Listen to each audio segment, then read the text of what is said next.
Bonjour à tous, nous voici sur le Salon des Arts et des Métiers d'Art, pardon, excusez-moi, avec Mathieu, j'ai déjà oublié, Nekini. Nokini, a sa propre marque où vous travaillez en collaboration. J'ai ma propre marque qui s'appelle NOC. Donc, c'est une marque de commerce que j'ai commencé il y a déjà 14 ans.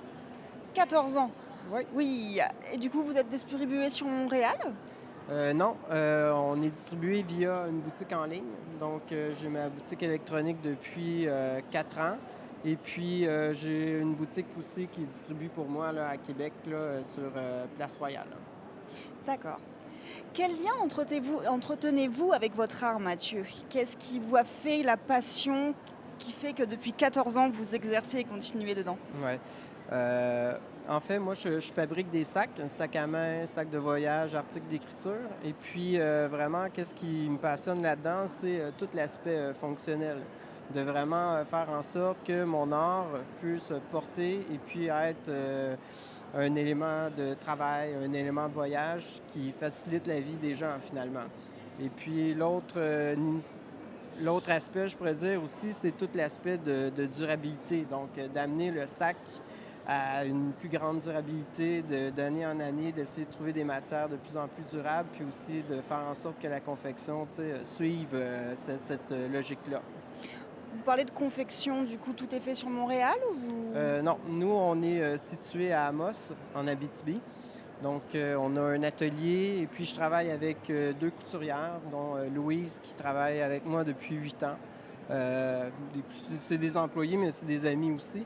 Et donc, on est trois personnes là, qui sont passionnées du travail bien fait. Ouais. Travail bien fait, l'artisanat. Du coup, est-ce que le mot artisanat, qu'est-ce que ça représente pour vous alors qu'il est? Artisanat, je ne sais pas si c'est le meilleur mot là, qui pourrait définir qu'est-ce que je fais. Je me demande voir, des fois, les gens ils peuvent associer l'artisanat à une démarche qui est de hobby non professionnel. Dans mon cas, moi, je gagne ma vie avec ça. Donc, moi, j'aspire plus à être une petite PME, donc créer des emplois, faire en sorte que mon entreprise puisse, aider le développement de la communauté, et donc créer des emplois, créer de la richesse.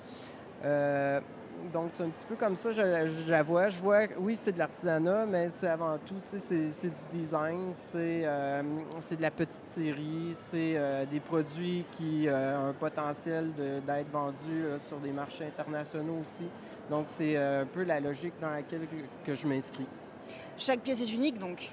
Non, non, pas chaque pièce est unique. On a différentes collections. On a des collections qui sont uniques, donc qu'on fait des pièces où là, vraiment, c'est une pièce unique. Puis on a d'autres collections où on confectionne en petites séries. Donc on y va à coups de 6, de 12. Et donc, c'est pour être capable, parce que vraiment, le gros coût du développement de projet, c'est vraiment c'est ça. Le coût, c'est dans le développement du produit. Donc, par la suite, il faut être capable de répliquer un minimum pour être capable de rentabiliser le tout. Puis aussi faire en sorte que le client, qu'on ait le meilleur prix possible pour la qualité Que vous cherchez. qu'on propose. Exact. Du coup, comment la passion vous est-elle venue? Parce qu'il y a 14 ans, je veux dire, ça quand même, c'est quelque chose qui est là et qui dure et qui, a priori, est loin de s'éteindre. Ouais. Mais c'est une longue histoire.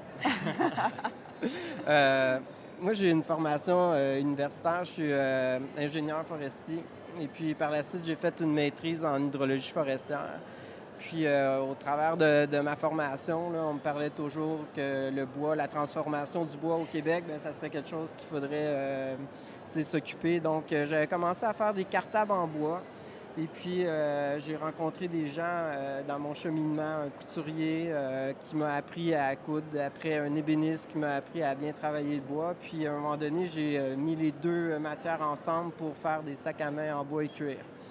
Et par la suite, j'ai continué dans cette veine-là. Et puis, aujourd'hui, j'ai 95 types de produits, là, Wow. dont avec seulement du cuir, mais aussi bois cuir. Donc, c'est un peu l'histoire de l'aventure NOC. Ouais. Et du coup, depuis le début de l'aventure, c'était quoi le plus grand bonheur? Le plus grand bonheur, c'est avoir vraiment pleine liberté, sur son horaire. Ouais, vraiment. OK. Ouais, moi, c'est, la flexibilité de l'horaire. Je suis un grand skieur de fond, donc moi, l'hiver, je vais prendre au moins 1 heure et demie à tous les jours pour aller skier. Je vais travailler plus tard, je vais travailler plus de bonne heure, mais c'est ça, la flexibilité, par rapport à l'horaire, ça, c'est quelque chose que juste l'entrepreneuriat peut te donner. Il y a des périodes où on travaille beaucoup, beaucoup, beaucoup. Et puis d'autres périodes où on peut vraiment être plus flexible dans l'horaire, puis vraiment faire d'autres activités qui nous passionnent aussi. OK. Si vous aviez un message à passer aux jeunes entreprises qui, comme vous, débutent un rêve et qui souhaitent devenir une belle PME, quel serait-il? La persévérance. Il faut être persévérant et puis faut tenir tête à nos idées, mais il faut écouter les gens. Donc il faut être à l'écoute. Il faut être à l'écoute, mais il faut être persévérant dans notre vision. Oui, Super. Merci Mathieu. ça me Merci fait d'être avec plaisir. nous. Merci. À très bientôt.